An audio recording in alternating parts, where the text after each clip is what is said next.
Here's a question that will haunt you long after this story ends. If someone steals your most precious memories and experiences them more vividly than you ever did, who really owns those memories? I'm about to tell you something that happened to me 3 months ago. Something that made me realize that death might not be the end we think it is. And if you stay until the end, you'll understand why I can no longer trust my own mind.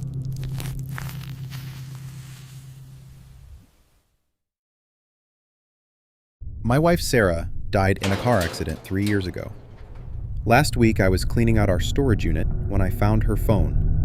It should have been dead for years, but it was fully charged.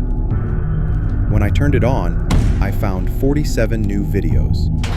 Videos recorded yesterday. Videos recorded last month. Videos recorded while she's been dead. But that's not even the terrifying part. The terrifying part is what those videos showed me about everyone I thought I knew. I'm David Chen. I'm a software developer here in Seattle, and for 3 years, I've been trying to rebuild my life after losing Sarah. She was everything to me. We met in college, married young, had all these plans. Her phone had thousands of photos from places we never visited together, text messages sent from her number to people I'd never heard of. But it was the videos that made my blood run cold. But wait, did she just look at me? In the first video, I watched my dead wife cook dinner in a kitchen I'd never seen, laughing with people I'd never met. She looked alive, more alive than I remembered her being in our last months together. And then she said something that made my heart stop. She said, "David looks so confused lately. Like he's losing pieces of himself. But I feel more real every day."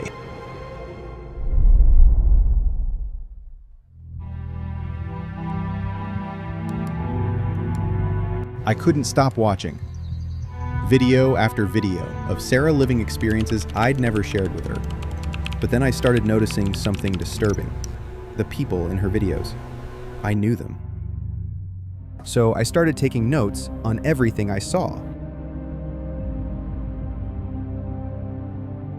I decided to visit my sister Lisa. In one of Sarah's videos, I watched them have a long conversation about Mom's 70th birthday party, a party that happened just 2 months ago.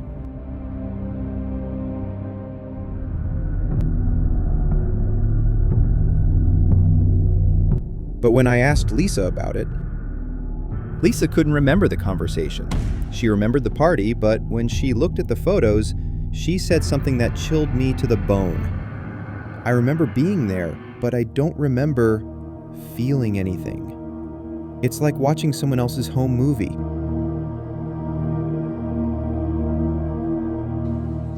I tested this with my best friend Mark. We'd had this tradition since college. Every New Year's Eve, we'd make the same terrible joke about resolutions. It was our thing. But when I brought it up, Mark just stared at me blankly. "Dude," he said, "I honestly can't remember us ever doing that." She was like, "You have to try." Mark tried to talk about all kinds of topics, but in my mind, I couldn't stop thinking.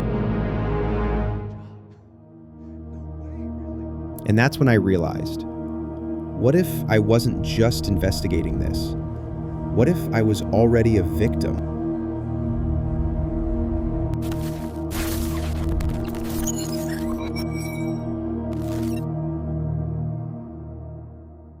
I started mapping it out obsessively. Every person close to me had lost specific memories. Not random memories, the most precious ones. The moments that made them feel most alive, most connected, most human. My elderly neighbor, Mrs. Rodriguez, started leaving coffee for 2 people every morning. When I asked her why, she said, "For you and Sarah, of course." She always stops by in the mornings.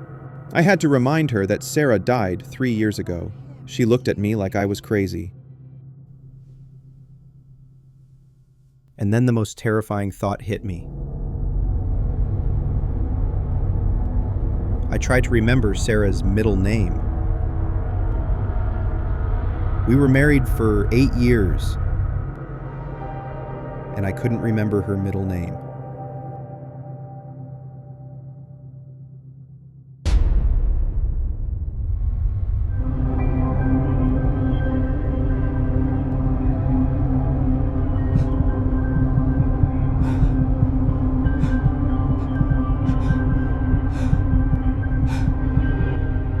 I rushed to our wedding album, and there I was, smiling next to her. But I felt like I was looking at a stranger's wedding photos. Elizabeth. Her middle name was Elizabeth. You're next, David. That's when I realized I wasn't investigating this mystery. I was living it.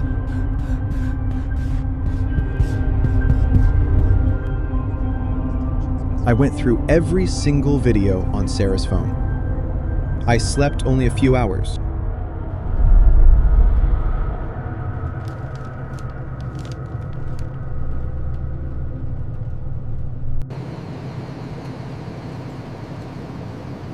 And then I found the video that broke my understanding of reality.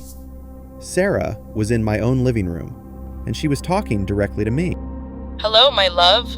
I know you're watching this. I know you found the phone. Do you remember our first kiss? The taste of strawberry chapstick? The way your heart raced? Of course you don't, because I do, and I remember it better than you ever did. I ran to the bathroom and threw up. Because she was right. I tried to remember our first kiss, and it felt like remembering a movie I'd seen years ago. Distant, cold. But in her video, she was experiencing it like it was happening right now. She had stolen my memory and was living it more intensely than I ever had.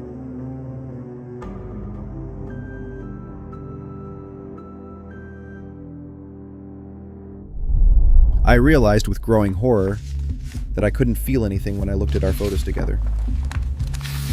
20 years of memories, and they all felt like historical facts.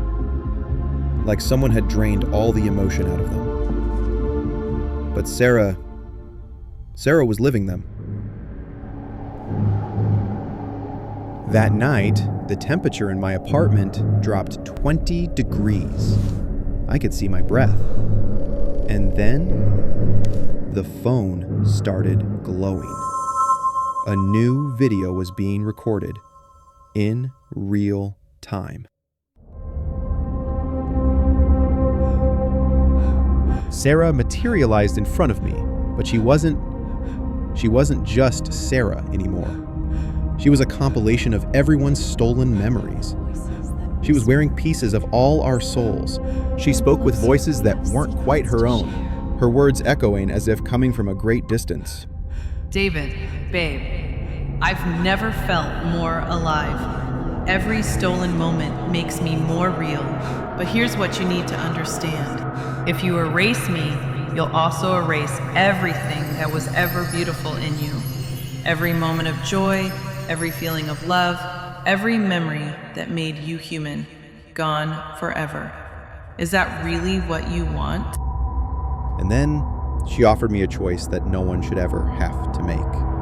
But it wasn't about ending anything. It was about becoming something else entirely.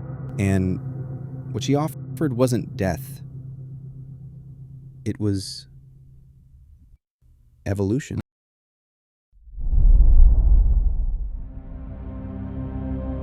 I can give them all back. Every stolen memory, every drained emotion. And join me. We can be memory thieves together. Eternal, real, more alive than the living.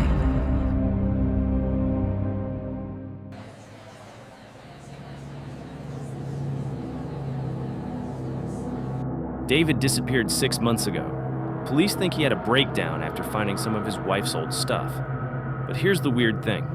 I can't remember why we were friends. I have all these photos of us together, but when I look at them, I feel nothing. Like they're someone else's memories.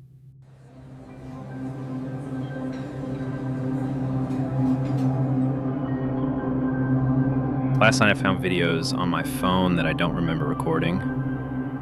And in those videos got in Alma Wine and in Leisfold, there's David, but he looks different, and more alive, more real, and he's saying things that make my skin crawl.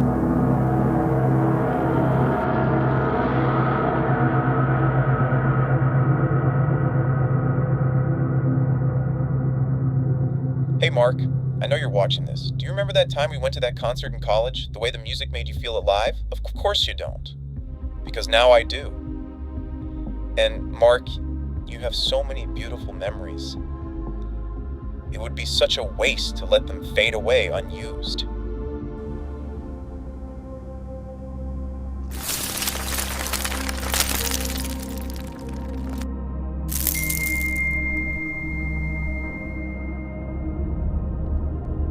Mark never finished telling his story.